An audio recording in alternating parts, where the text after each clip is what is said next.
समजा 1 करोड रुपये माझ जर पडलेलं भेटलं तर 50 लाख पहिलं बँकेत ठेवीन.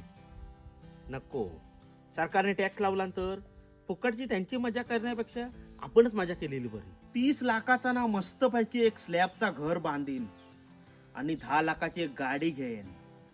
आता एवढं पैसा आल्यावर म्हटल्यावर एसटीन फिरायचा बरोबर वाटत नाही. त्या अजिताकडनं घेतलेलं पहिलं 50,000 रुपये फेडून टाकीन आणि 10,000 रुपये त्यास वर अधिक देईन. त्यानं जेवढं पैशाच्या बाबतीत मला शिव्या ऐकवल्या नसतील ना, त्याच्या दुप्पट शिव्या त्यास ऐकवीन.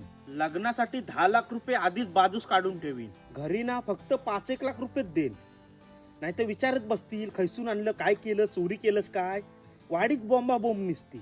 विरारला ना 5-5 लाखाच्या 3 रूम घेणार. म्हणजे 2-2 हजार रुपये जरी भाडा दिला नाही ना तरी 6,000 रुपये येतील. म्हणजे तिकडनं पण इन्कम चालू राहील. एक ना 5-10 एकरचं काहीतरी प्लॉट घेऊच हवं.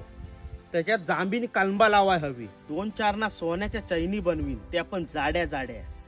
आता एवढं मोठं शेड होणार म्हटल्यावर रिकामी गाडला बरोबर दिसणार नाही.